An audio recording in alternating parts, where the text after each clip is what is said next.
Welcome back to the Crow's Nest. I'm your host, Tyler Holmes, and you're here on Two Crows. I had a friend just send me a link about a crazy condition that people are getting here in Minnesota. Yeah, that's where I am right now. I normally travel around, but with my medical stuff going on, I am stuck in Minnesota going to the Mayo Clinic, so here I am, hopefully able to leave before the winter. Back to what my friend sent me. There's a tick, the Lone Star tick here, that people are contracting alpha gall syndrome very frequently now when being bit by this tick. It is more prevalent now. It was more rare, and now it's becoming a thing. I guess they like the environment and are breeding like crazy, which I am not a fan of. Well, alpha gall syndrome, I'm going to read it to you, is a serious, potentially life-threatening allergic condition. AGS is also called alpha gall allergy, red meat allergy, or tick bite meat allergy. AGS is not caused by an infection. AGS symptoms occur after people eat red meat or are exposed to other products containing alpha gall. It looks like it takes about 1 to 2 years for these people to be able to handle red meat again if they have not been bit by another one of these ticks. And the first symptoms of this are hives or itchy rash, nausea or vomiting, heartburn or indigestion, diarrhea, cough, shortness of breath or difficulty breathing, drop in blood pressure, swelling of the lips, throat, tongue or eyelids, dizziness, fainting. Oh my gosh, there's more. Severe stomach pains and allergies to red meat. I developed Lyme disease my first year in Minnesota after being bit by a deer tick while gardening. Yeah, don't garden. Fresh air's for dead people. But I developed chronic Lyme, and I really don't want this too, so I'm going to stay in my bed. This creature is the thing of nightmares, so please keep it away from me, and I'm feeling itchy already just thinking about it. Okay, I just read something worse. There has been an uptick of people developing certain types of cancers as well after developing this from the tick. So yeah, I really don't want that. Let's just will this thing away and kill it with fire. So this will air after I had my scans done for a cancer seeking scan. But as of right now, I have not had it done yet while recording. And so that's kind of what's on the forefront of my mind right now because my blood test just came back yesterday and they're a little concerning. This may be like crazy TMI and I really don't care because it's my podcast. So you're gonna sit here and listen to me. So I have my normal POTS, EDS, and MCAS stuff. That I'm used to. But then I started developing really, really bad gastroparesis where I cannot keep food down the last 2 months. And that's been really, really challenging. Then a week ago, I developed some discharge from the same breast that I had tumors in before that I had to have a lumpectomy on. So that was concerning, and so I called my doctor, and I'm getting in for a diagnostic mammogram and scan, ultrasound next Wednesday. And right now I'm recording this on Tuesday, the week before that. So I have this waiting game. That's the soonest the oncologist will be at the hospital near me. I could have traveled further away to be seen sooner, but I can't really drive because I'm so dizzy and nauseous right now. And the hospital that I'd have to drive to is either 2 hours or 4 hours away to go to the Mayo Clinic. The hospital that's here is like a mile away, so I can get there. But it's just a pain in the butt, and they're going to send my scans over to my doctor at Mayo so that they can evaluate it. But the oncologist wants to evaluate it right then because they're really concerned. And I sent them pictures of everything going on, and so they really want to get me in and get me scanned. I'm hoping that it's just like an injury from me throwing up and like hitting myself on something, throwing up and not realizing it, but it is not great. The symptoms, that's the only other thing it can really be. Now, mind you, the only thing that I've been able to keep down is fluids, and so I should be really hydrated. I drink a lot of water, about 4 liters of water a day. I have a liter bottle next to me and I fill it up about 4 times. And I also have protein drinks to try to supplement what's going on. And these are my results that I just got back from the doctor. Besides my hips having some issues, my hemoglobin, hematocrit, erythrocytes, lymphocytes, creatinine, and proteins were all high. Now, if any one of those were high, it wouldn't be as concerning, but all of those being high together with my symptoms and everything going on kind of point to something more serious going on and are pretty concerning. So I'm getting into a few different specialists, and they're trying to get me into a hematologist, blood doctor, to figure out what exactly is going on. But like I said, the hospital that I have to go to for any specialists are either 2 hours away or 4 hours away, depending on the specialist. These things together point to a liver and kidney issue, or possible bone marrow issue, or lung issue, or a combination of them. My oxygen level's pretty low for my blood volume being so freaking high. My blood pressure is really low. My heart rate is really high, but that's normal with POTS and me being in a state of pain all the time. I'm so dizzy. I'm falling down the stairs constantly. So it's been real fun. And that's kind of part of why I've been starting this podcast and decided to do all of this, because I can do it from my room and not have to leave and be able to use my voice and feel like I have a sense of community again and not feel so alone. And you don't have to feel so alone either, because other people out here have issues too, and I know I'm not the only one. So I'll try to make you feel a little better by pushing forward and doing things even though my body is telling me I don't want to do it. So here we are, doing it. And encouraging you to do it too. Do the thing. Do the darn thing. Only if your body can handle it, though. I wouldn't suggest going and climbing Mount Everest if you can barely go up and down your stairs like I can barely do. But let's jump into it. I have a story for you today. And it's one of my life that is very bizarre, very strange, and it is a dating story. Now, this person is so aloof to this situation that occurred that I don't even know if they would know I was talking about them if they heard it. But this story is called Babysitter Guy. Yeah, I have cute little pet names for all the weird dates that I've been on, and this one is probably at the top of the charts. Danger? No, I wasn't in danger. It was just a very strange situation. So at the time I was poly. Well, I still am, but at the time I was poly and in a poly relationship long distance with somebody who was seeing other people as well. So we were each other's primary partners, and then we were also dating people and living in separate states from each other.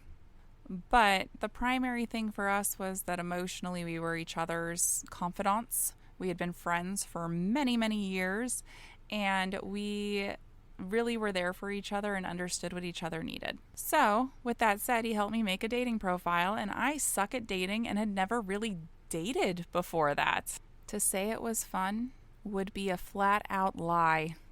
But I got some cool stories out of it that now I can share with you. So let's dive into Babysitter Guy. It started out as most do, one day on Tinder. I was scrolling through and matched with somebody who was decently attractive and had a career, somebody who was willing to come to my tiny town and meet me somewhere that I felt comfortable and knew people. So we show up, we meet, we have fun, we have a couple drinks and some food, and we just hit it off, like just chatting and talking about nerdy shit. I even wrote my partner right after the date and said that was pretty cool. Like, I felt like I was talking to a friend. So even if it doesn't pan out like any sort of romantic way, I feel like I made someone who could be a friend. He was excited for me. I was excited for me. And I kept chatting with this person. And a couple weeks later, he asked if I wanted to come to his town, which was about an hour away. Now, that might seem crazy to some people who live in big cities with a lot of people near them, but this is a tiny town and it's a tiny college town, and I'm almost twice the age of most of the incoming college students. I really don't want to date any of them. And to be honest, I'm also pan and would prefer dating women, but there's not a lot of women on the market that get swooped up as soon as possible, and usually just as soon as they find a girlfriend that they're into, they get married. So yeah, I hit it off with this person and I made plans to go and visit him in his town. So I'm driving over there, and about 30 minutes into my drive, I get a phone call from him, and he said, "Hey, by the way, my ex-girlfriend who still lives with me wants to meet you before we go on our date." And I was like, "Oh, okay." This was not once mentioned previously to me driving out there that he lived with his ex-girlfriend, nor was it mentioned that she would want to meet me. Now, I don't have a problem with it. I would just like communication and to know what I'm going into, especially on a second date. A second date where I'm not trying to be a primary to this person. I am just trying to have some emotional connection and see where things go. I have no expectations, and I'm not looking for a husband. By the way, he knew this. 100%. My profile specifically said all of this in it. So I continue my drive, and it's beautiful. Beautiful corn and beans. Corn and beans. That's the whole drive. And I get another call. Ring, ring, ring, ring. Hello? Oh, by the way, my babysitter canceled, so we're going to have the kids with us. My jaw dropped. I was not planning on even meeting his children. I had no idea they were going to be there because he said that he had a babysitter already lined up and that they would already be there before I arrived. And at this point, I was about 15 minutes away. I call my partner. And he says, "Well, if you want to still go, like, you can still go and just hang out and whatever. Like, it doesn't even have to be a date. Like, if you're thinking he's going to be a friend, then that's totally fine. But you can also turn around if you want to or go do something on your own." And I said, "You know what? I want to see what happens. I want to see what happens." So I arrive, and who comes to greet me at the door but the ex-girlfriend? She brings me in, and she's watching an anime, Seven Deadly Sins, and invites me to come and sit down with her and the children, and she introduces me to her children. So obviously she's okay with me meeting them, and she starts talking to me, and he is nowhere to be seen. And she's just like shooting the shit with me and talking to me, and her date is coming too. So she's about to be picked up as well. And she was just waiting for him to arrive. And so once the doorbell rings and it's her date, she calls up the guy to come upstairs because I guess he was in the basement. He says working. Sense the sarcasm here in the term working. He comes up, he says hi. He says hi to his ex's date too. And the ex goes off on her date. And so I'm stuck with 3 children, all under the age of like 6. The youngest is like 1. And him, and he says, "Hey, I need to go finish something at work real quick. I'll be right back." And leaves me alone with his 3 children, only having met me one time before. One time. I start texting my partner, and I'm very concerned, and I don't want to leave because if I leave, these children are alone. And I feel now obligated as a mother myself to these children. And so I hang out with them. They're really kind. We play some Pokemon Go together. And we keep watching the anime that's on and play some games. And like an hour goes by, and the youngest one has an accident in their diaper. So I go over to the basement and I say, "Hey, your child needs a diaper change." And he tries to tell me where the supplies are. And I said, "No. You need to come up and change your child's diaper. I am not going to change your child's diaper. I do not know your child.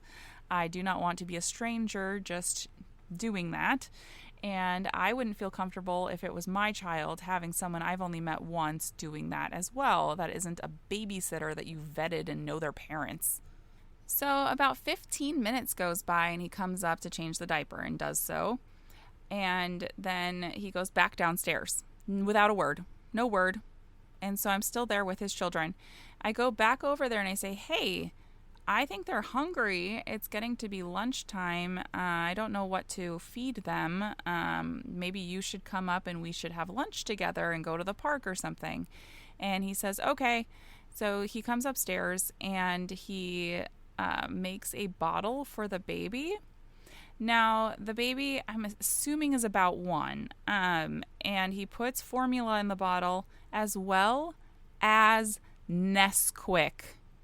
Nesquik in the formula bottle with the formula. Nesquik. And I am freaking out. I am like, this child is going to have diabetes. This is so unhealthy. What in the world? I have never seen this done before. Never. Ever. And my anxiety is like through the roof. I'm still texting my partner. I'm like, oh my God, you cannot believe it. Like, this is what just happened. And he's like, what the hell? I'm not even a parent, and I know that is not how you parent anybody. That is horrible. So he gives that bottle to the baby in like a little plaything, and the other kids are sitting with me, and he just hands them like a bag, like a snack. I don't even remember what it was, chips, and goes back downstairs again. And I'm like, what the heck is going on? Like, this is ridiculous. And so I say, hey, can we go like to the park or something? Like, I came all this way and I'm just up here with your kids. And he's like, okay. So he comes back upstairs and the baby's done with the bottle, and he's like, okay. And he gets the bottle, cleans it out, rinses it out, and then puts Mountain Dew in the bottle and gives it back to the baby. Mountain Dew. I am absolutely shooketh. At this point, I am like having a full-on anxiety attack over this child who is probably like going to die of a heart attack now. And we do end up going to the park. I am not fed. The children have had processed food snacks, and I am now at the park playing with the children, running around with them, and he's just taking pictures of the kids on the swings and stuff, like for his ex, and I'm assuming just to be like, hey, look, I'm a good dad, and we're at the park. So we finish up at the park. The kids are tired. The baby needs a nap from that sugar high and crash, and we go back and put the baby down, and the other 2 kids, the older 2, which are probably, I think, like 6 and 5, maybe they're like 7 and 5. We go back and they are watching TV again. And I'm sitting there with them and I'm like, I don't know what to do. I'm so hungry and I don't know where anything is. He goes back downstairs again. So I come downstairs and like I have the 2 older ones are the only ones there by the TV. So I walk downstairs and I see he's actually not working. He has his headphone on. He's talking to people in a game. It's an obvious game. He tries to play it off like it was work and he was talking to people at work. He's down there playing freaking video games and I'm watching his children. So I go back upstairs. I'm pretty upset, but I don't want to leave these kids. And so eventually the ex comes back and she asks if they've eaten dinner. And I said, no, none of us have eaten since you left except for some chips and some Mountain Dew, which he also gave cans to the other children, by the way. It wasn't just the baby. Everyone was sugared and caffeined up except for me, because apparently offering me anything to drink or eat was odd or not going to happen. So she makes me like a frozen pizza in this really cool pizza maker on the counter. And she like tells me about her date, which seemed really cute and fun. And I was a little bit jealous of that. And he comes up and acts like he'd been there the whole time. I've already told her he hasn't. And then I leave and drive home. And they were like, oh, you could just stay on the couch tonight and like drive back in the morning since it's late. By the way, I didn't tell you this was 6 hours. I was there for 6 hours. And my house, like I said, was a little over an hour away from theirs. So I'm like, no, I'm going to go home. So the whole way home, I'm talking to my partner and just like venting about everything that just happened and how weird it is. And I don't know what to do. And I was like, I am not ever seeing that guy again. He's not even a friend. Like, what the heck was that? I've never had a date like that. I mean, it wasn't even a date. I was a free babysitter. A free babysitter he didn't even have to feed. And then I get a call and it's him. And I'm like, I wonder what he's going to say. So I switch over to his line and he goes, "Oh, I'm so sorry that I was working so much while you were there. And my ex really, really likes you and wants to know if you're going to come back again or if I'm going to keep seeing you. So I wanted to know if you wanted to go out again." I was absolutely stunned that he would even say this, that this would be coming out of his mouth, that he would assume that I would say yes to any of that. And then as I sat there, went back on the other line with my partner, I came to the realization. It was probably her who made him that dating profile, her who had him meet up with me, her who sets up the dates, her who invited me to come, and it's her that wants him to find somebody who will be good to those children and make sure that he stays in line and actually parents them before she will move out and trust him with those children. I am guaranteeing that is exactly what it was. And I am not that girl. That was not gonna be me. If you have any bizarre dating stories like this one, or very off the wall, doesn't even have to be anything like this one, you can write them into me if you want me to tell your story, because I have more of my own, but this one was probably the weirdest one that I ever went on. Weirdest, and I don't know, it just sticks with me. Babysitter guy. I sometimes check in on him still and make sure that he hasn't subjected any other women to his dating antics. Which this all leads me into another thought process that I have. I was having a conversation with a friend, and we were talking about how lesbian women tend to like him, male-presenting person. But this all led me into my non-dating phase. The one where I said no to everybody, and the one where I found out that saying no to everybody meant being called every name in the book for just saying you're not interested kindly.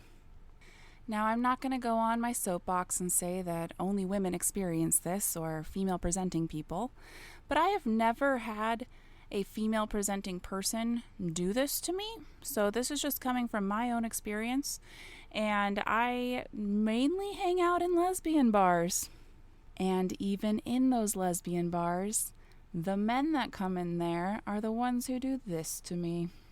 Now, many a times I have tried the whole, I'm not interested, I'm just here with my friends, I'm a lesbian, I am not interested in male-presenting people, I'm not here to meet somebody, and all of those really nice things.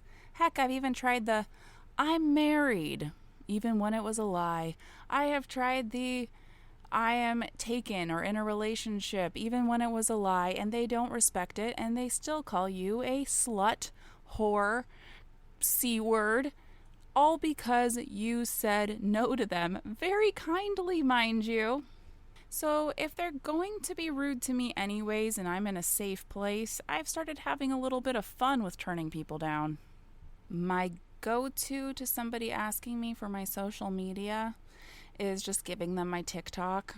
That should tell them everything they need to know about me and why I would be turning them down. My second is when they ask me for my phone number, or most recently my Snapchat, which I feel is very bizarre, and I don't understand why that is the new phone number thing, but I tell them I don't have a phone while I'm on my phone. A new one I've been trying is, my Rumspringer's done in like 5 minutes, so I'm going back to my community. My parole officer is the only long-term commitment I want. I don't know. What do you think? Write in the comments what a good turn down would be, that if you're in a safe place would work, because I need some more of them. And you know what? Maybe I'll even film some of them, because that's funny, and it's bound to happen when you go out, especially to a lesbian bar for some reason. Those men seem to think that they can just have the magical penis to turn any lesbian into a straight person. And I guarantee you it's not true. Which all of that leads me into the silent killer. The male, typically male-presenting person in polyamory who is secretly not polyamorous. They join the munches, the communities. They hop into your DMs knowing that you're in relationships. And what they really want, what they really, really want, is to lasso those poly girls into being monogamous with just them. And typically, they'll pretend they want to be monogamous with you too, but they're just cheaters, and they're not actually poly. Now, I dealt with that too, and that's another dating story. But it's part of why I also stopped dating. It was either that or the weirdos, and that's all I got. I didn't get any normal frickin' humans. So I started just dating women. And that goes for women that are cis, trans, and non-binary, they, thems that present femme. And I am very much on the fence with the whole cis man thing just because of how I've been treated by so many of them that say that they're different. And I am not a man hater. I have a lot of male friends, a ton of male friends. And I have a lot of male followers on my TikTok that understand completely why I chose that and why, for my own protection and safety, I've chosen that. And it does not mean that I don't think that there are good men out there, because there are. I know them. They're not interested in me, and I'm not interested in those specific people, but they're out there and they give me hope that they are. But I just am not in the market to figure that out right now. I'm tired of dashing through the lassos and the people that are just there to try to make me babysit their children. I'm really just looking for connection, real human connection.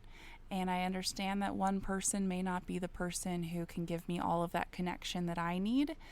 And I may need some, even if it's from friendships, that emotional side of things.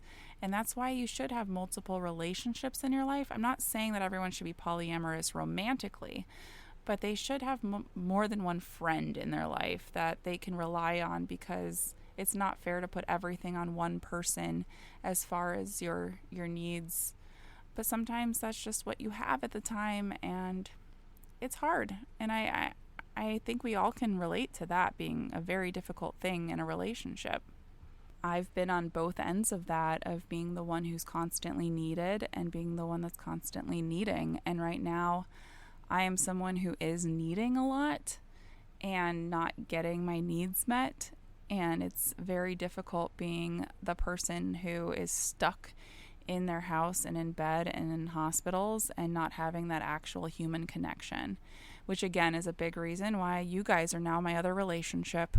So welcome, and thank you for letting me emotionally dump on you. Now, I should probably warn you, I am extremely neurospicy, which might be part of my issue with finding people and not being as open, because I'm now seeing how much I masked before and just put up with, thinking that I needed to fit in, and now taking off some of those masks or combining them to be me and fully me, and understanding that I don't need to please other people, that I am now realizing how weird my situations really were, and that I wasn't the weird one in them, even though I felt like the alien in those situations. Please tell me I'm not alone in this. But also dating in general, me deciding to date in this day and age when technology really takes over every aspect of our life, and that's the way we meet people. I really feel like it's not the way that I meant to meet people, because I take things so literally. So when I see their profiles and who they are and what it says, and then I put that together with other people who have said the same thing about themselves, then I kind of just make these people into other people who've told me the same things. That, or if it's a new profile and I read it and I'm like, okay, that's exactly who the person is, and then I meet them and it's not them at all. Like, we need to stop putting on our profiles who we wish we were and start just underselling ourselves, honestly, and letting meeting people speak for itself, because it's just been a crap show. And that's me saying even on BFF Bumble, because that's where I've been on lately, trying to make adult friends. And I don't mean that in a sexual way. I mean that in a way of actually making a friend. And speaking of that, what is up with the ghosting? I've been ghosted so many times, like even paying for a whole quote unquote date and then them not showing up and not saying anything and just like blocking you. It's okay if you have anxiety. It's okay if you need to meet in a different setting with friends or people that you know around, and inviting each other, like a group event. A group event is perfect for a first meetup, especially this day and age, because there's so much murder, okay? And I don't know about you, but I don't really want to get murdered yet. I'm okay with it someday, but not yet. I want my death to be in the news. I want it to be crazy. I want it to be weird, but I at least want my body to be found so that I could be buried under a tree. That is all I request, please. That is not permission to murder me, by the way. It's just saying that if that's the way I'm going to go, like I'm going to go out screaming and fighting, but if that's the way I'm going to go, that's the way I'm going to go, and it's better than cancer. I'm okay with like skydiving accident gone wrong. I don't think the accident could go right, actually, now that I'm saying that and words are happening. Okay, neurospicy, back on topic. So basically, dating's been weird for me, and it always has been. Even like marriage was weird for me. It was never the typical like fall in love, get married, have children thing. That's not how my life went, and maybe in one of these podcasts I'll tell you exactly how my life went, because I do talk about it.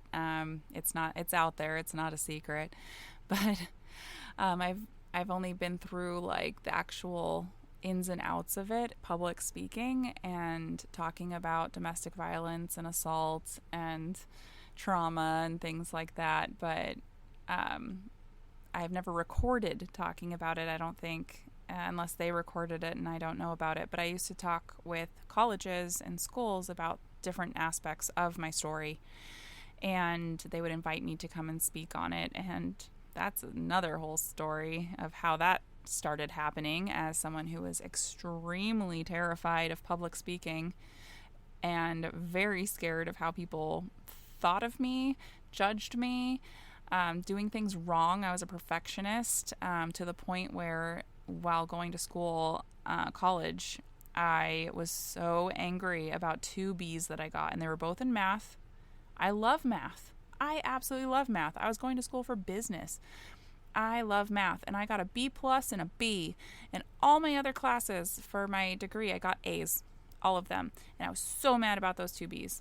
Not that anyone has ever asked me for my freaking degree, ever, while getting jobs. I was told I needed it in the field that I was in California when I lived in San Diego. Went back to school in Portland, Oregon, and I got my degree, and then no one since has asked me for it.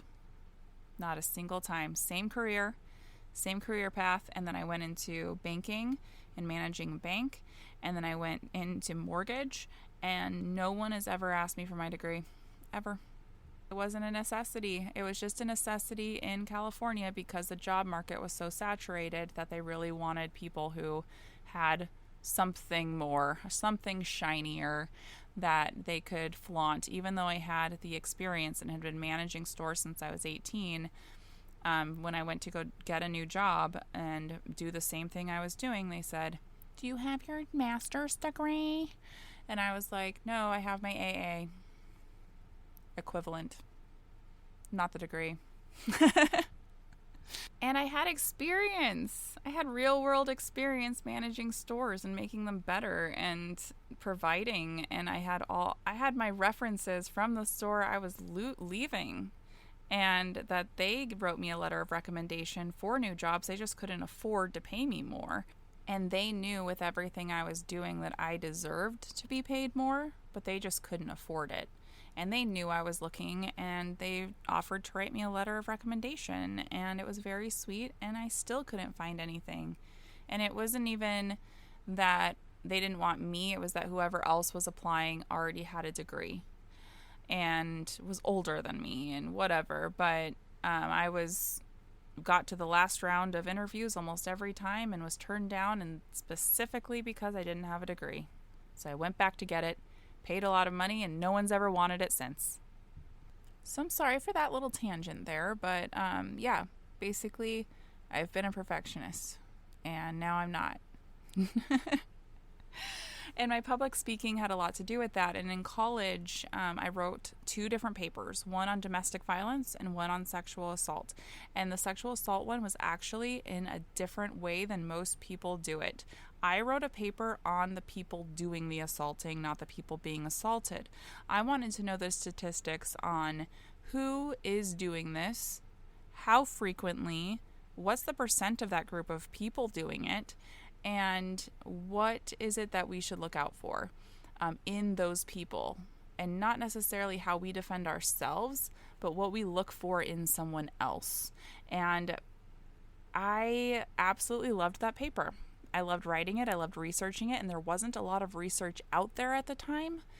There's been since a lot of research done in colleges at college age level of people admitting to doing it, the demographics, how frequently, the type, and things like that. But that was not out when I was doing this research. So I was going through a lot of my own research through different colleges, through police departments, through interviewing psychologists that deal with people who are the perpetrators when they get out of prison. And so a lot of my research was done that way. And now there's a lot more research that backs up exactly what I saw. And actually the numbers are even scarier in the research now than what I saw when I was in college and from the research that I did. And of course, the research I did was only based off of people caught, not people who did it who aren't caught, which only about 1% of perpetrators end up in jail. So it's very difficult when you only have that 1% of people that are caught to research. But I went through that paper, and a professor saw it, and he signed me up for a speaking arrangement. And I was terrified, absolutely terrified. I said no at first and later said yes, and he said, good, because I already signed you up. So I ended up doing that speaking arrangement, and then so many people came up to me afterwards and told me their stories, said that they'd never spoken out about it because no one would believe them because of the statistics around the person actually getting tried, actually going to jail, and then them having to go and talk in front of people about what happened. And seeing the change in these people after being able to express what has happened to them and be validated in that and have someone believe them was huge. And so I agreed to the second arrangement, and then the third, and then the fourth, and then the fifth. And then soon it was a normal thing that I was doing, going and speaking at high schools, colleges, and some actually churches even invited me in. They were a little more liberal churches, but they invited me in to speak. And it was just huge that people could actually come to me afterwards. I would set aside time that they can come and talk to me and help them either with resources or help them just by listening if that's what they needed, and just validating them and letting them talk. And it was huge. It was huge. The other side of my paper, a different paper, was domestic violence and my story with my first marriage, as well as relationships and growing up in a home with violence. And that was very, healing for me to write that out and to speak about that as well. And that was the first time I publicly, openly spoke about these things. And there were some people still in my life at that time that really shouldn't be, that contributed a lot to those things. And through writing about it, through talking about it, through connecting with other people and being more open in therapy and going to therapy that was not centered around a church. So switching that up to a therapist that actually knows what they're talking about. And I'm not like trying to diss on therapy through churches, but those therapists, quote unquote, did not have degrees. They were counselors, and they were run by the church, which is who my stepdad worked for. He's a pastor at the church. My mom worked there. They communicated with them, and the counselors would tell them things. Like, it was not anonymous. It was not held in any regard for me. And it also was very Christ-centered instead of person-centered, where they act like you can just pray anything away. And that just is not the case for anyone who is religious. I am not going to bash on you. I'm only coming from my own perspective and my own place of how I grew up. And I was very much isolated to the church between youth groups, church, and etc., working there and having it at home too, having a pastor dad. But being able to break out of that and have therapy that was not centered around the church that I went to and was centered around actual mental health was huge and helped me a ton with figuring out healthy relationships, healthy boundaries, who to cut out, when to cut them out, when to bring them back in, when to believe them, when to do everything. And it was very, very different and good, and I really recommend therapy to everybody. Even if you feel like your life is great, it's nice to have somebody that you can talk to. I mean, I don't know what that feels like, but it's nice to have someone to talk to even when your life is going as well as it can. Even if that's just a friend who's super empathetic too. I know therapy is out of reach for a lot of people and not always covered by insurance and things like that. So I'm not saying that you have to go to a therapist and pay money. But it's nice to have someone to talk to that is going to actually listen and just talk about your stuff and help you kind of get to a place in your own head where you make sense of everything. That's what I really needed, and it helped a ton and helped me cut out those relationships that I needed to that were contributing to my perpetual abusive cycle of getting into relationships that were very unhealthy and very similar to the one I grew up with in my household.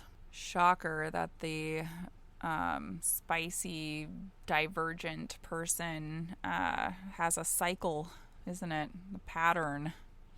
Those darn patterns. But yeah, getting all of those things together in public speaking, I mean, I would never have imagined that I would be putting myself out there on the internet, let alone just talking about it in general, if it weren't for going to college and having public speaking events and engagements and just finding myself. And the funny thing is, I went back to college really late. Like I said, I had already been managing stores for a long time. I went back to college when I was 24, 25, and I think I appreciated a lot more going when I was older and doing it all on my own. I already had 4 kids at that time, and I was a single parent. So it was very, very eye-opening, very different, and I was very motivated to get all of the learning experience, all of the growth, and just really immerse myself into the school and the community in general. I really wanted to grow, and I wanted to do the best that I could and find a career that I really loved to be a part of. And honestly, now that I'm going through all of these medical issues and trying to figure out what I'm going to do with myself and feeling like I'm starting all over again, I feel like I need to remind myself that you're never really too old to really just change paths and do something new and different and do what you love. Because, the old saying YOLO, you really do. And if that's not true and we're reincarnated, we only have memory fully of this life unless you're really lucky.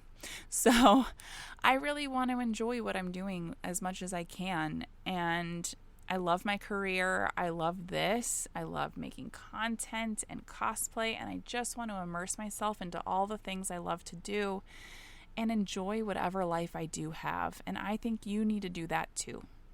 I'm not saying leave your job. I'm not saying be financially not stable to do it. I'm saying to add those things in and make them important. Make those little things important. Write a list. Write 10 things down that you really enjoy to do, or you want to get into, or you want to try.